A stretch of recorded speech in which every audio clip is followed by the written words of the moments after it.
A while back, I had the opportunity to talk with author Michael A. Stackpole, who wrote books like Talion Revenant and Rogue Squadron of the X-Wing series. Things have absolutely changed for writers, even those who have had a career for the last 30 years. We need to adapt to a changing tide, and we need to meet our readers halfway. And a way that Michael Stackpole is doing that is through his Chain Story project, a coalition of writers crafting tales of fantasy and sword and sorcery that are all linked with one narrative element. The goal of the Chain Story is to try to share each other's audiences. I've published a couple of my sword and sorcery stories this way, and there are a bunch of different awesome authors who are writing really great stuff.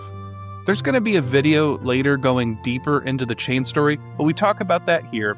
We talk about what it was like for Stackpole getting started back in the 80s, and we talk about Stackpole's new story that's going to be running in Mordschlag Sword and Sorcery Magazine. That's right, issue 1 has a Michael A. Stackpole. And straight up, it is one of my favorite stories I've ever been able to edit and throw into a magazine. If you are interested in Mordschlag Sword and Sorcery Magazine or the Literary Fantasy Magazine, both are running on backer kit right now. We are almost 300% funded. We funded in 3 hours.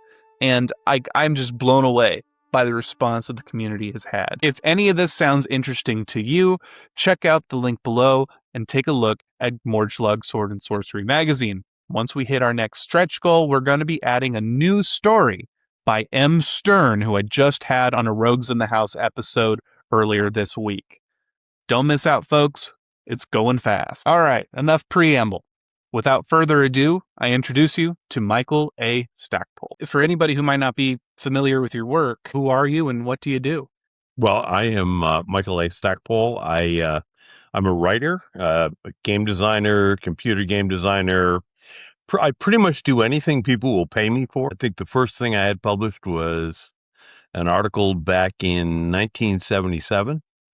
And in 85, 86, went full-time freelance and been at this ever since. Yeah, so tell me a bit about how that was back when you first started, because I picked up Talion Revenant, which seems to be what most people are recommending in terms of your original fantasy, but you've done a lot of licensed work with recognized Star Wars and BattleTech, World of Warcraft, and I read your author's note in Talion, and it was your 20th published book, but the first one you wrote. So what was going on back then? It's definitely a different landscape than it is now. So how do you get started? Yeah, it is very much of a different landscape. It used to be, just as I was coming into the field, that the standard way that you would enter the writing community and a writing career is you would do some short stories. They would be published in magazines back when we actually had those. And then after you'd done, a half a dozen or a dozen stories, they would get collected into an anthology. Or if you did a story which an editor particularly liked, they might hire you to expand that out into a novel.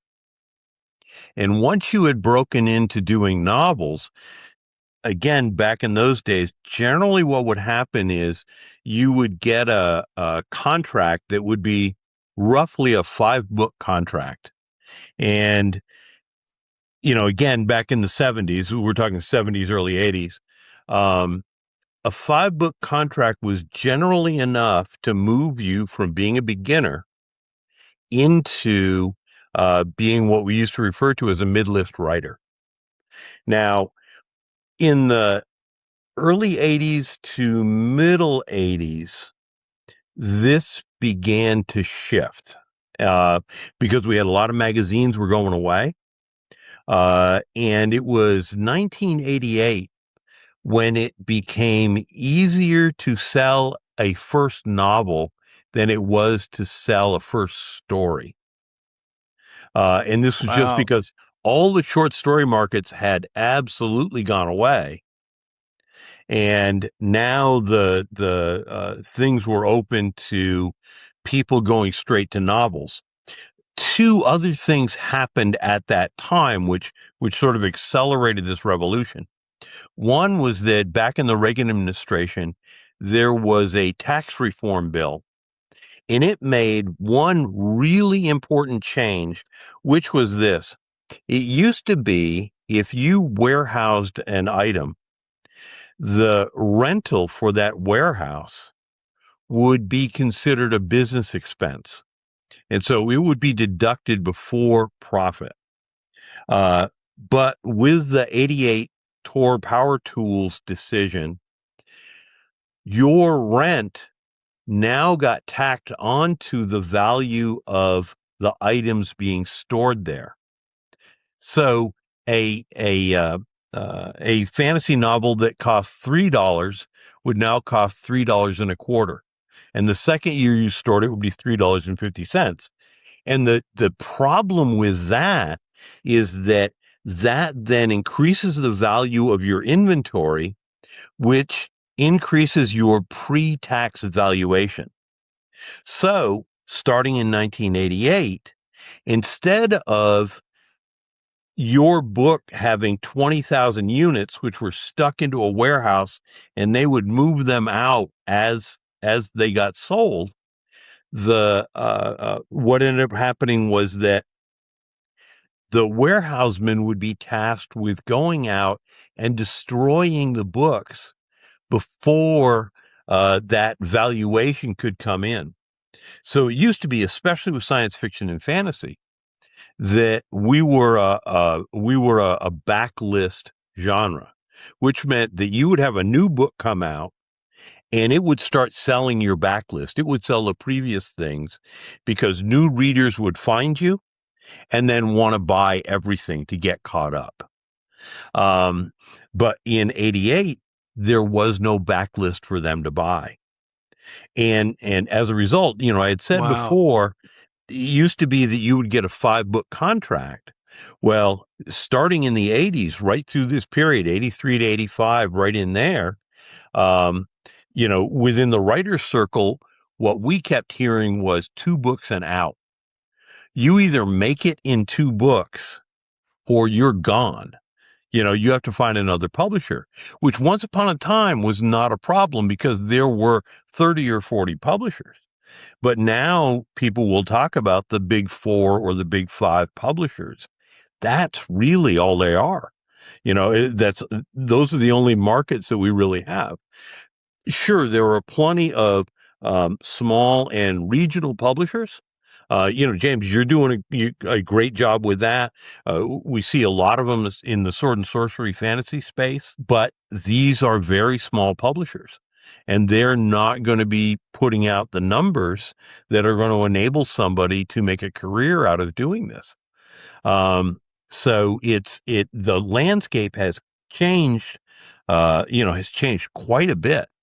And for a professional writer like me, who came in, back, and was able to sell novels, you run into, one of the problems that there is in publishing is that publishing maintains the same return on investment, somewhere between 9 and 12% year over year, for the publishing industry. But to evaluate that number, you have to look at 2 other numbers.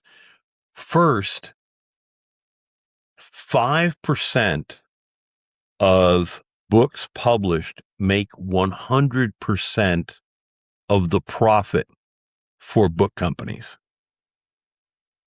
So that means that 19 out of 20 books break even or lose money. Okay. And that is, that's not happy news. You also have to watch that year over year, the number of books being sold shrinks. This is why back when we talked about being a mid-list author, you take somebody like Fred Saberhagen, who was one of the nicest men ever. Fred never had a big best-selling novel, but he was able to provide for all of his kids, put them through college, all those things, being a mid-list writer, because the science fiction mid list back in those days could sell 100,000, 200,000 units. And you could make a decent living off of it, Wow. especially when you remember that if you sell a new book, you're moving your backlist. All right. So, that was a huge thing. So publishing these days are, if they give you a 5-book contract, for example, uh, to determine what your advance is going to be, they're having to look out 5 or 6 years in the future to guess what the sales of the last book in this series are going to be, which is, I mean, that's like putting a blindfold on and throwing a dart into a dartboard in another room.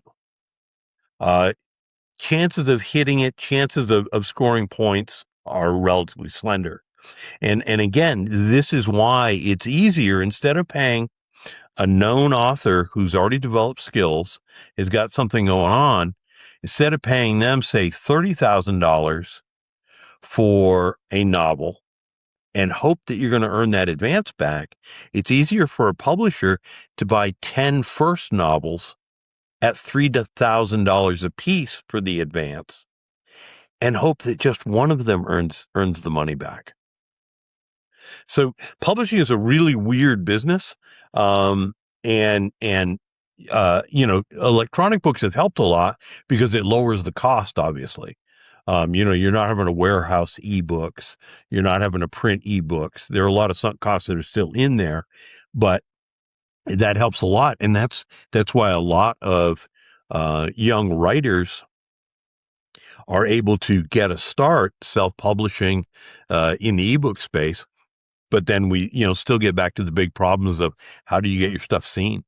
And that is, that's terrifying. That's terrifying for me, who's been in the business for a while. For all you young kids coming in, holy mackerel, I just can't.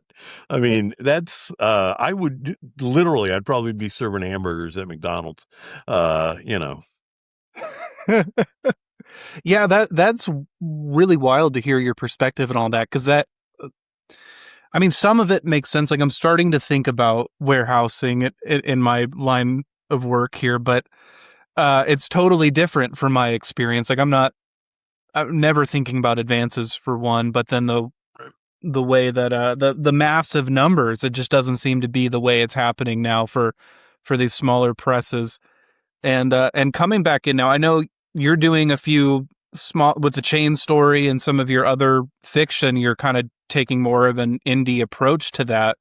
I mean, do you find that to be preferable, or are you still having a pretty good relationship with some of these bigger publishers? Do you see yourself splitting or going one way or the other as time goes on? I like solving problems, so I like trying to see how the systems work. If a New York publisher came to me tomorrow and said, "Hey, we've got this. We hear you've got this outline for a trilogy. We want to give you $30,000 a book." I'd jump all over that. Because ultimately the one advantage that traditional publishing has got over independent publishing is they've got money.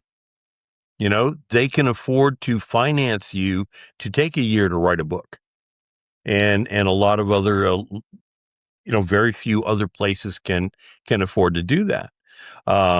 So that's one side. The freedom of doing it yourself, where that's really attractive, is if you want to do something which is different and out of the mainstream. Because then you've got no one telling you, well, we can't earn our advance back. And so it's like, when there's no money built into the system, of course we could do anything we want to, and you put it out there and you see if it flies or if it doesn't.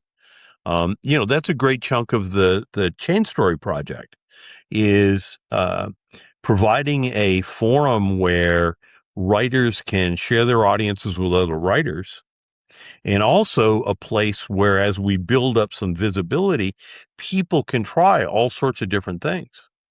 2 weeks ago in the Chain Story, at least 2 weeks ago as we were recording this, I did a story with a mouse as the hero. Just gauging what sort of reaction are we going to get there.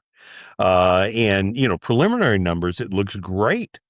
So that bears more experimentation and more looking at.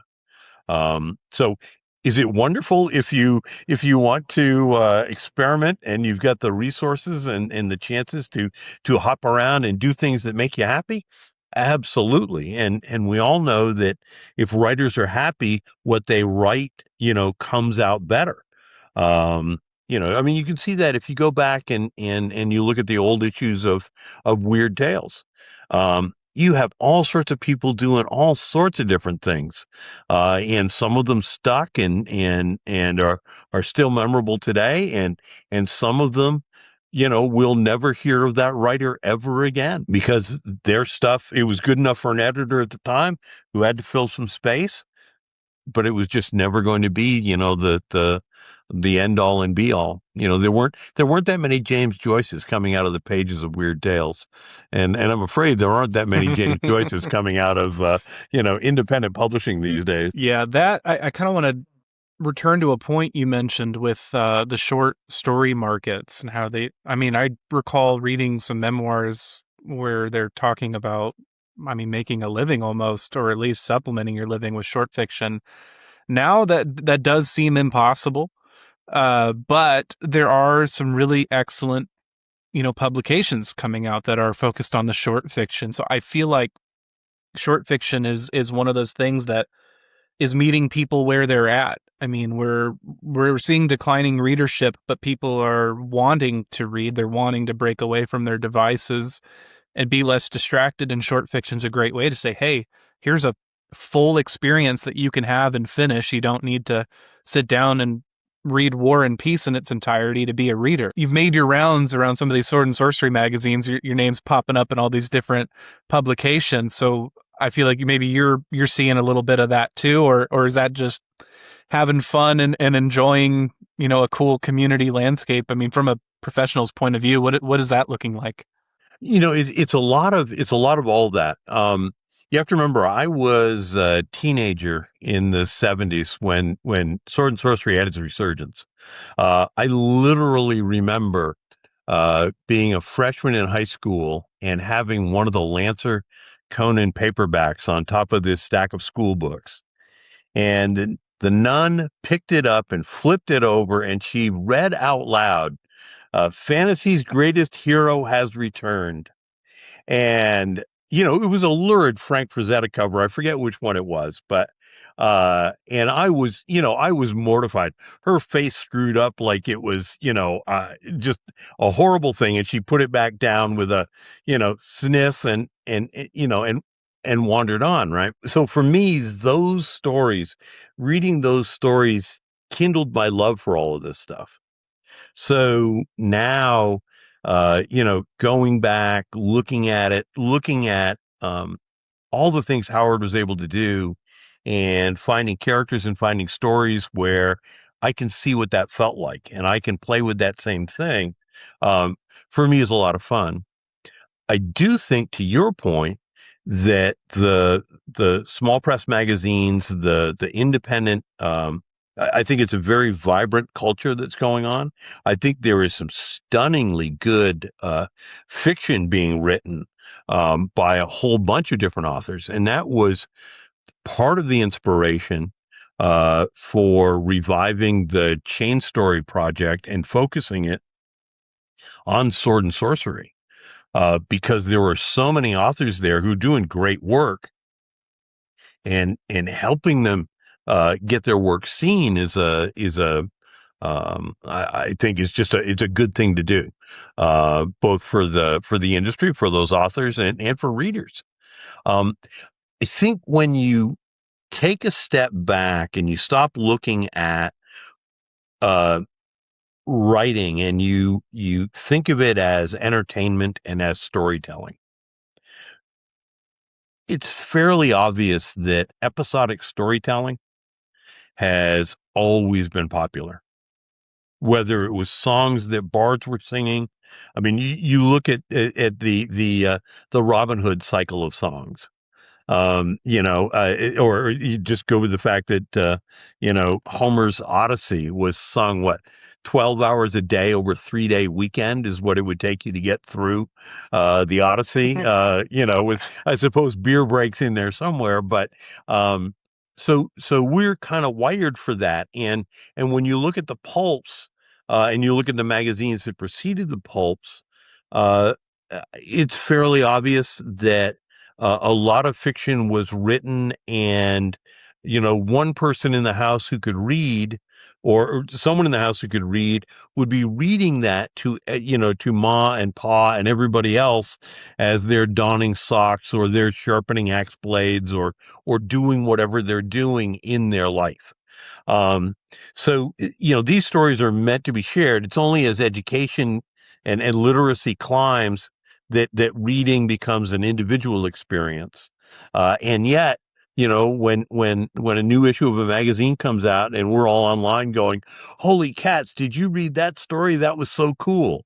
Or, now you get the chance to talk to an author and say, "Hey, man, what you did there, that was, that just absolutely knocked me out.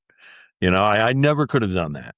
Um, you know, that's really, really cool. And I think it's back to the soul of entertainment.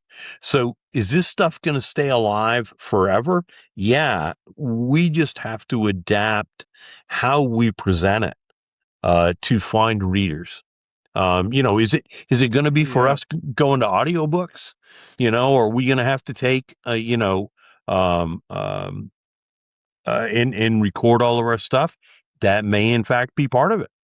Um, is it going to be, hooking up with, artists and making motion comics out of all of our stuff? And then we just have to figure out what the economics are of doing all that. That's interesting. We really are in a nice little niche right now, and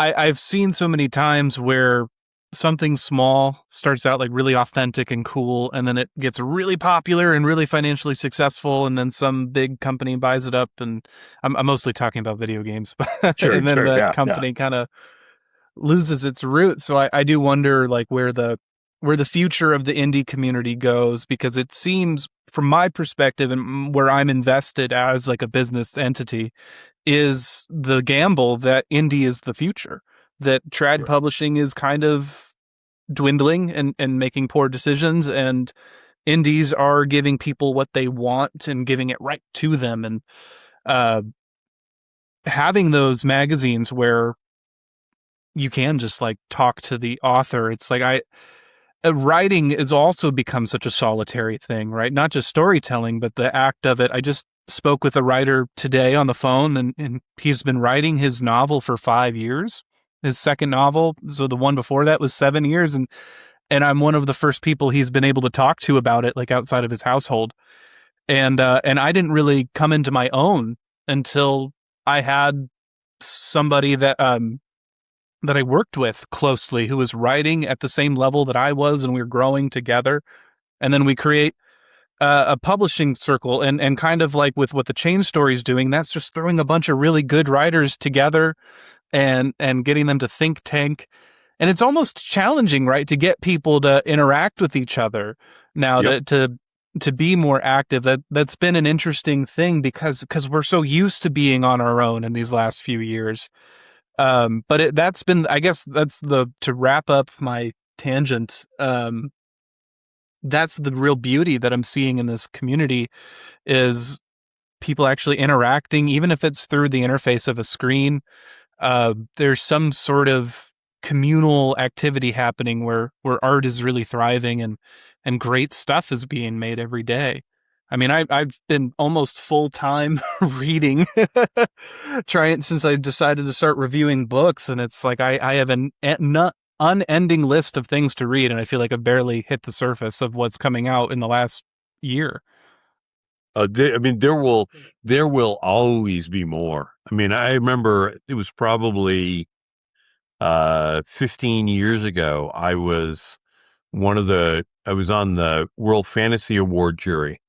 And so with that, you got sent one of pretty much everything in the field that came out in the previous year.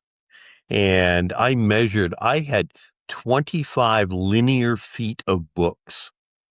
That is, and that was 15 years ago, trying to be caught up now with all of the, ebook first, publications and heavens, I suppose they're going to have to do something with audio originals, soon.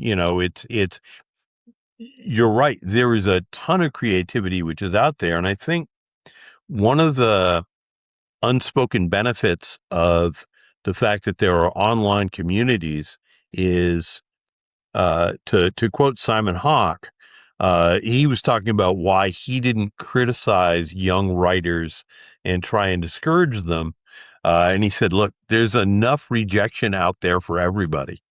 Let's find something positive to say, and try and help each other. And that we have now. We have people that are talking about, hey, this editor over here, here's what I found selling to him.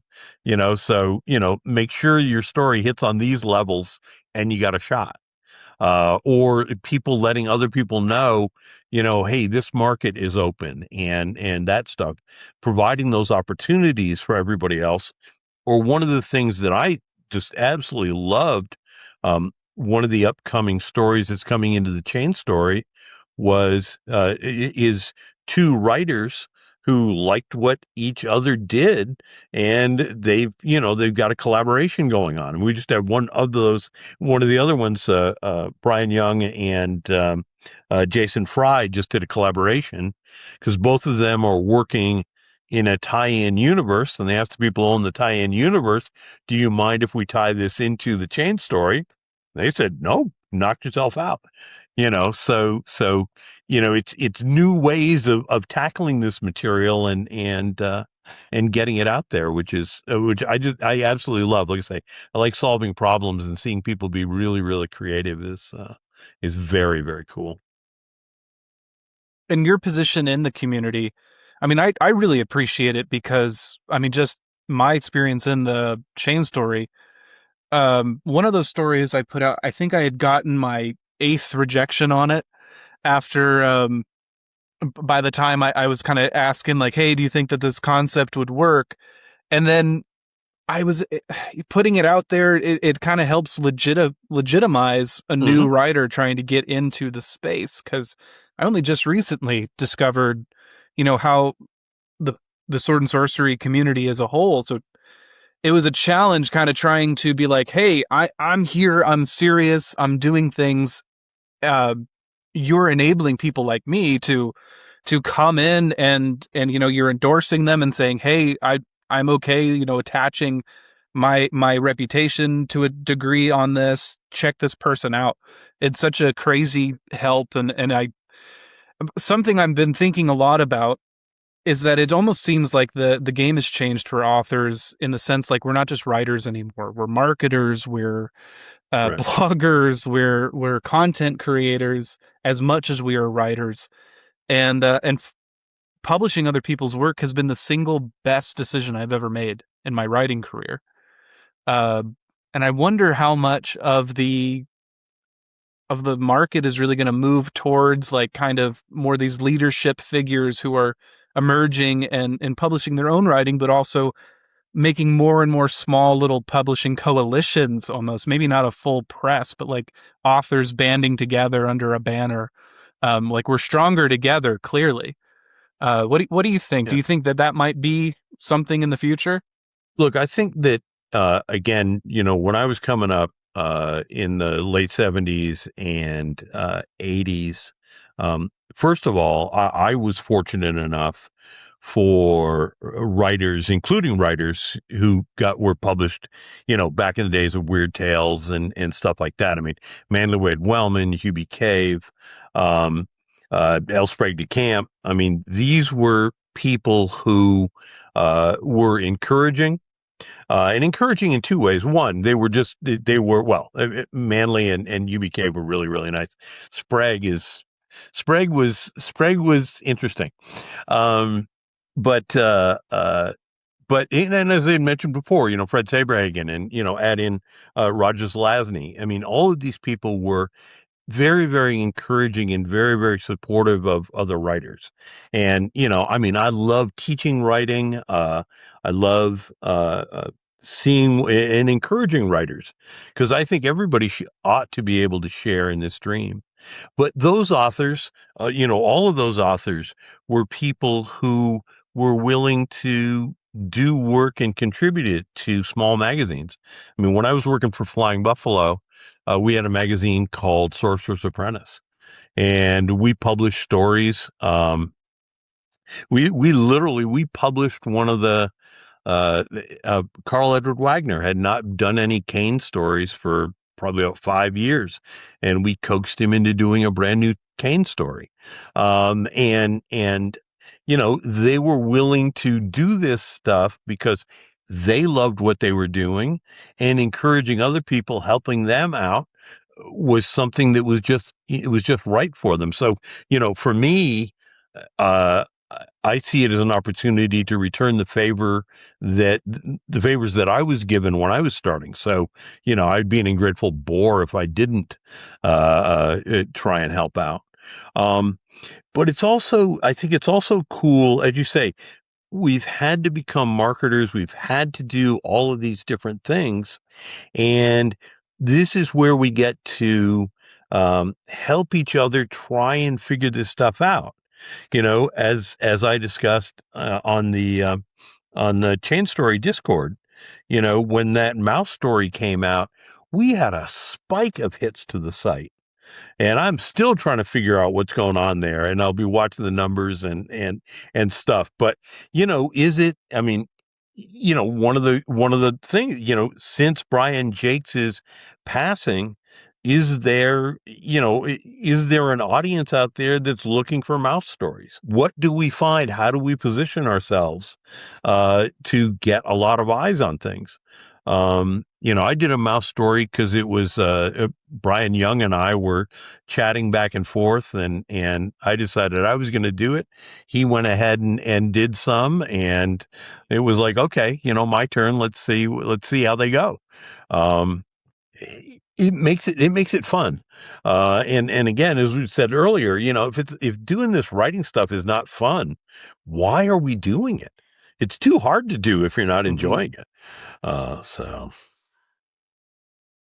So I'm a little curious with Talion Revenant. I'm a little stuck on this because that's one of my next reads. Is this have you ever written in that setting again, or is it like a pure standalone that you haven't come back to? What is your intended onboarding for people interested in reading your fantasy? I've got a bunch of different fantasies out there. One particular fantasy titled Once a Hero is it will be right up there in the top 5 best books I've ever written.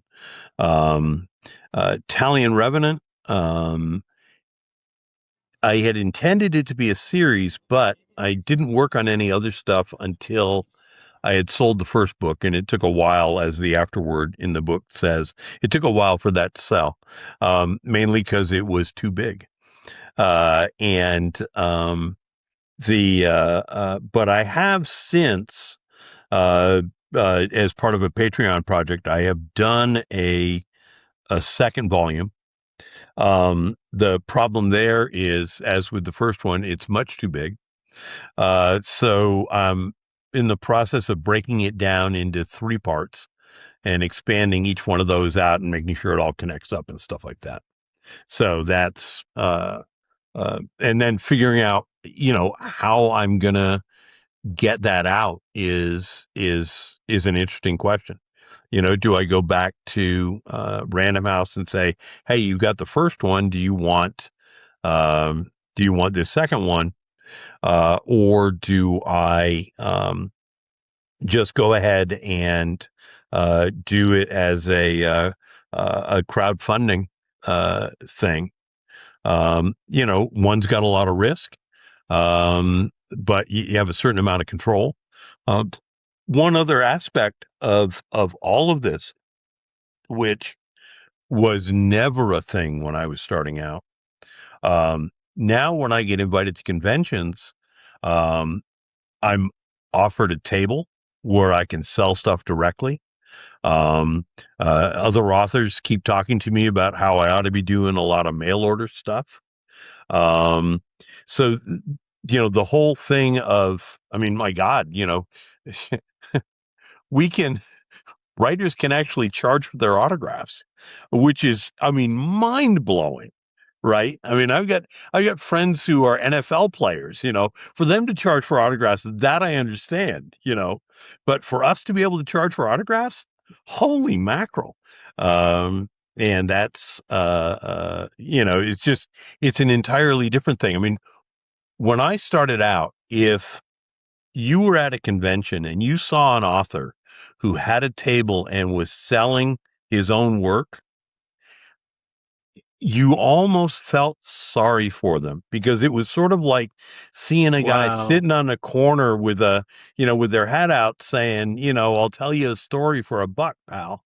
I mean, you knew they were self-published authors.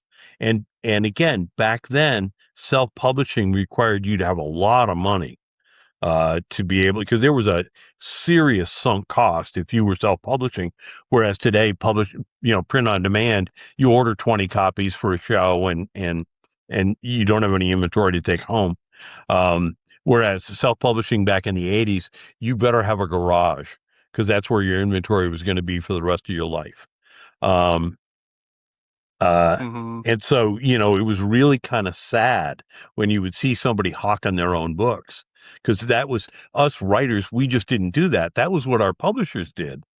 But now, no, we're selling books all the time. My God, I go to shows and I'm more than happy to have a table and sell books. Largely because if I have a table, now I know where to sit, so I'm not wandering around, which is probably a good thing. But also, there are, as I tell a lot of other writers, when we're at a show now, and again, this is a total switch in the phenomena. When we're at a show and someone comes up to our table, they're not necessarily looking to buy a book to read. Most often, they're looking at buying a souvenir of having met the author. I mean, look, I go to shows. I was at Fan Fusion is a show here in Phoenix, and they're very nice. They give me a table. I regularly sell books, and the books that I sell the most are Jedi and the X-Wing books. Now, sure, Star Wars is popular, so you'd expect that. But these books have been out there. These books came out last century. All right. I mean, there's 30 years. And the vast majority of people who are coming up and buying these are buying a souvenir of books that they read when they were in high school. This is not, they're not going to, well, they might reread the book, but they want it to sit on their shelf, and they want an autograph so they can say that, yeah, I met the author and I chatted with him. Hopefully they say he was a nice guy, but yeah, that's what I see. Right along parallel with that, plenty of people will buy a physical copy of the book to get it signed to have in their collection, but they'll read it electronically. So it's on the iPad. That's where they're consuming it. I'll go to shows and it's almost the exact opposite from my position, because I'm like that, young business guy with the suitcase trying to get a job. And and so sure. When I'm talking with people at tables, it's I have to pitch the book to them, and I have to have this line in my head. I have to grab them in that one sentence, and then they're sit there awkwardly while they're looking at the back and thinking, do I really want to spend $20 on this? And it'll be interesting, because I sell more than just my books. I sell my whole publishing line, and it's interesting to see which ones will sell based off of the pitch, and then how they feel in the hand Feel the bigger books now are a harder sell. They're like intimidated, but then my slim books that are bigger, not the mass market size, very popular online, but not in person. Yeah, that's interesting how those different worlds can manifest differently in the convention. Yeah, I mean, you are in that situation of you're acting as a publisher. So you're trying to acquaint people. You do want people who are coming for a book to take home, a new experience for them. And that's that's really, really important, because conventions are going to be where people get exposed in a concentrated sense to to things they've never seen before, things they've never had a chance. And that's great. I mean, I think having that real world presence to attract people over to seeing other things, that's why I like going with the chain story now, being at a convention, handing people cards saying, go check this out, free fiction. This is where you're going to find things. And it just goes back to something we touched on earlier, that the whole thing of how do we get discovered? That is perennially been an issue in publishing, especially as, Barnes and Nobles used to be bookstores. Now they're more gift shops with books. And God bless them if that model works for them. But it makes it really tough to go and spend a day perusing science fiction and fantasy and going, oh, this one looks like it's fun, and let me snag that one, and Joe Abercrombie's got a new book out, let me get that. What I'm always looking for are these small places on the internet. Sword and Sorcery is really good about that. You can identify where everyone's hanging out, and then people are rubbing shoulders on Discord with professionals in the industry, and then other people who are hustling like them, who are just getting started. And it's kind of cool because you don't really always understand like who you're speaking to in any given context. So everyone's on equal footing when you're new to it. And I'm trying to find that with other forms of fantasy. But where are those grim, dark people congregating? Where are the dark fantasy people at? Are there other niches that I'm not thinking of? That sort of thing. That's where my business mind goes. We've really connected with the Sword and Sorcery community, but then I'm not, my press isn't just focused on that. It wants to connect with fantasy broadly. So, that's always an interesting challenge. Is I find that getting into those niches and becoming a regular presence there, where you're being generous and reciprocating kindness to people, that's always just a better way to do business. I wish more people did business that way. But a way to kind of get yourself seen that's been successful for me to a degree in the last year is just, I call it poking the bear, just kind of existing and poking people that are kind of punching above me and saying nice things about them and looking at their stuff and publicly, engaging with other people's work is an incredible way to network and to get seen by other people. Well, at Fan Fusion, I was talking to Terry Brooks, who I've known for 30 years. And one of the comments that he made, we were on a panel, and one of the comments that he made is that, look, it's all about longevity. The more that you are around in the mind of the audience, it means you're winning. And I'm fortunate enough to have had a career which has been fairly long, and I can look back at writers that I watched have 2 or 3 books come out and then who vanished from the landscape. So, it is figuring out how to stay there, figuring out how to keep your presence there. And I think that's going to be, I think right now, when you look at the Sword and Sorcery community, I think it is cutting edge in terms of community building for the niche of fantasy. I've heard a theory that when you look at any niche or any genre, there is room at the top for 3 people, and only 3 people. All right. And Sword and Sorcery hasn't gotten big enough that we have only 3 people. You look at Grimdark and you've got what? Joe Abercrombie and Scott Lynch, maybe, and I can't figure out, who else that I would name there. But the point being is that, you look at Joe, Joe can come to the United States, can do a 6 or 7 city tour. He will have audiences that are willing to pay for tickets to come out and see him and get books signed. And God bless him. I mean, Joe's a really nice guy. He's a friend, and it's great to see that. And people really enjoy those things.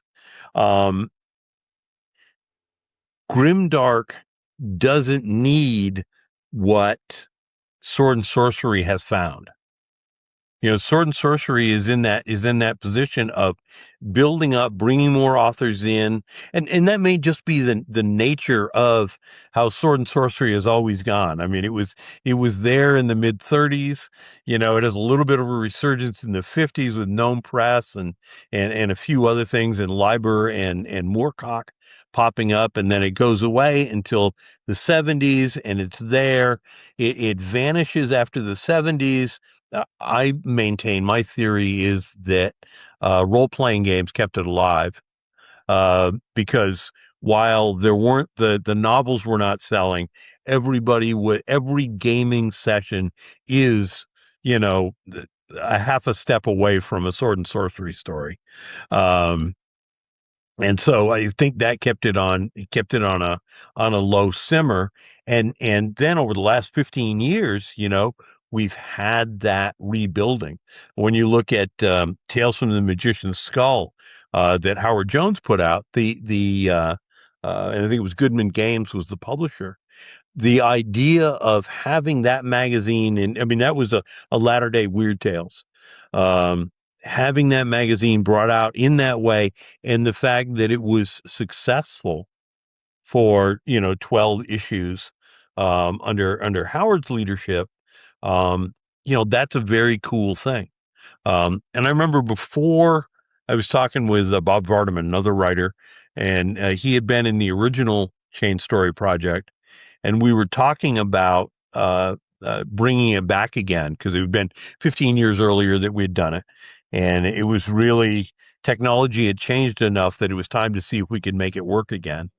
And I remember going through and just looking at the magazines online, and I had backed New Edge Sword and Sorcery, and I had all the issues of Magician's Skull, and I went through and did a database of the authors and their series characters and which issues they'd appeared in, just because I tend to collect data like that. And there were like over 300 different authors that had contributed to all of these magazines. And it was like, holy mackerel, wow. that is a lot of people that love this stuff enough to write a story and actually send it into someone and then have it get published. And like saying there are 300 different, authors that are doing that stuff. There were many, many more.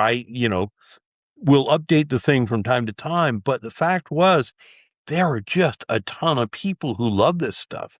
And I think that's the thing, is that when you have a community of people who love these things and they realize they can talk to each other, this is where you begin to get that groundswell. So, are there communities out there for Grimdark? Well, I mean, there's at least one magazine by that title. What is it going to take for them to see a groundswell, small press latch on to that phenomena, or is it that Grimdark requires a bigger canvas? whereas Sword and Sorcery just thrives in the shorter format, and one could make the case that doing a short Sword and Sorcery novel is probably impossible. So because to sustain it, again, my iteration on that theory is to sustain a novel that would be a Sword and Sorcery type adventure, you threaten the outsider aspect of the main character. They're going to have to work with others long enough to sustain that sort of action. If you want a novel on the level that you're talking about, a grimdark novel, or a big fat fantasy like Game of Thrones, or some of the other ones that I've done. Conversely, and you'll see this when you read Talion Revenant, any large fantasy has within it countless opportunities for a side quest that is a Sword and Sorcery story. It's there, it's built in. Oh yeah, absolutely. Yeah. So it may be that the way we deliver our material is always going to be in those smaller bites. And these larger groups these larger books don't need that. Then again, once they fall out of favor, maybe they do. Maybe they're going to come down to the level that we're seeing Sword and Sorcery at, because that's where they're going to get the attention. I see a lot of that in the submissions where I feel like, because since we've opened up the doors to Mordschlag, I see really high quality pulp stories.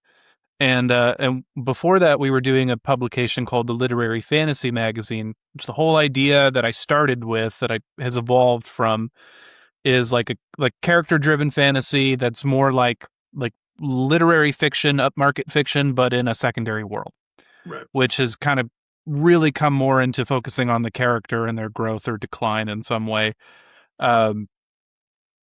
But that goal is so much more, it's amorphous. It's hard to pin down.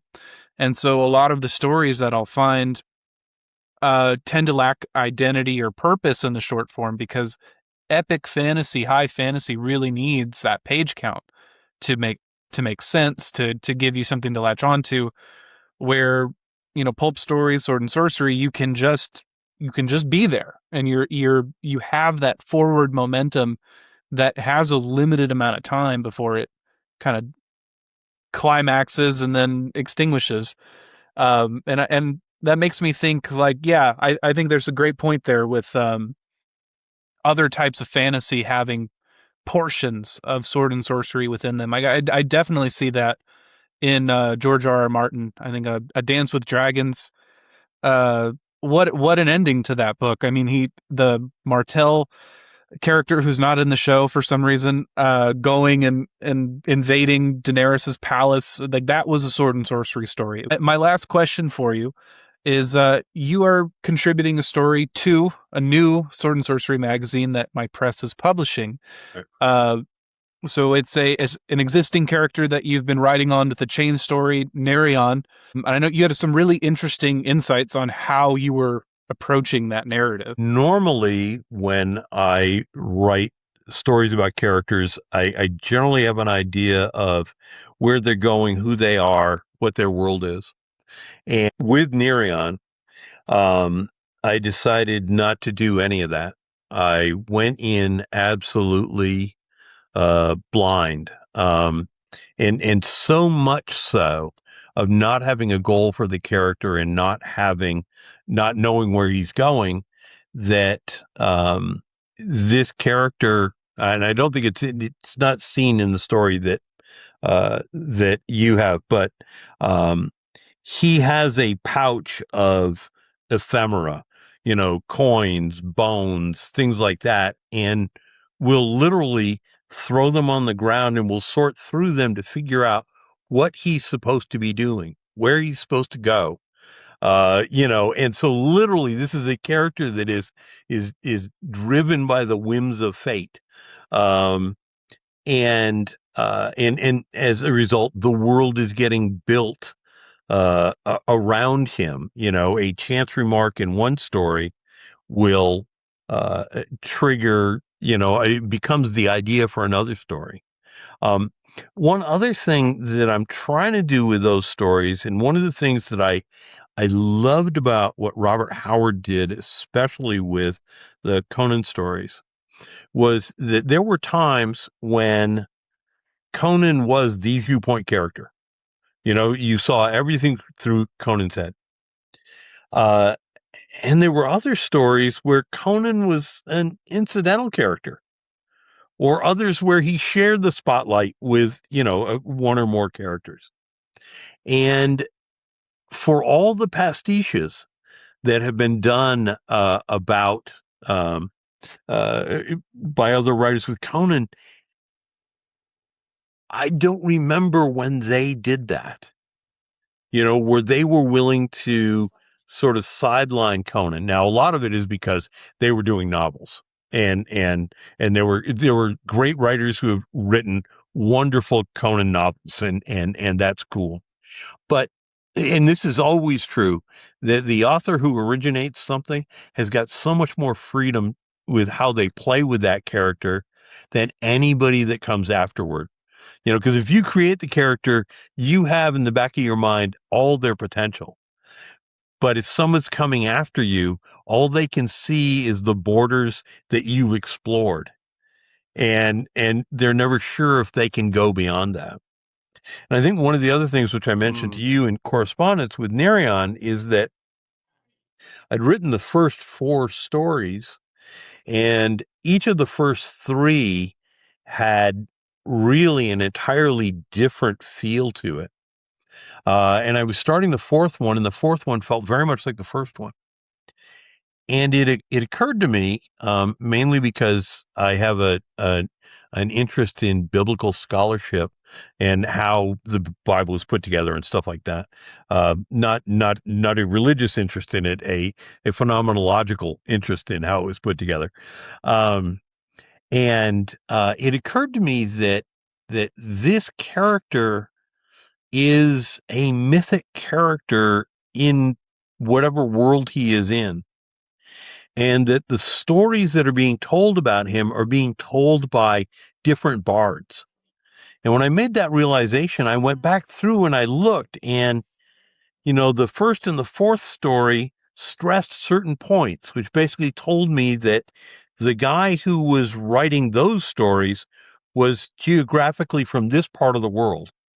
And the story that was contributed to Death Grip, which was contributed to the Chain Story Project.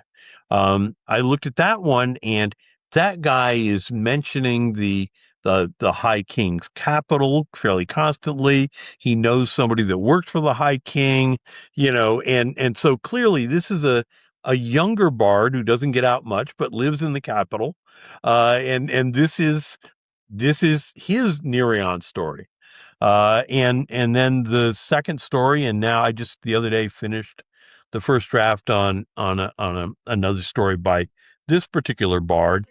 Um, this guy is really kind of depressed and nasty, and he writes stories which are generally colorless and grim. I mean,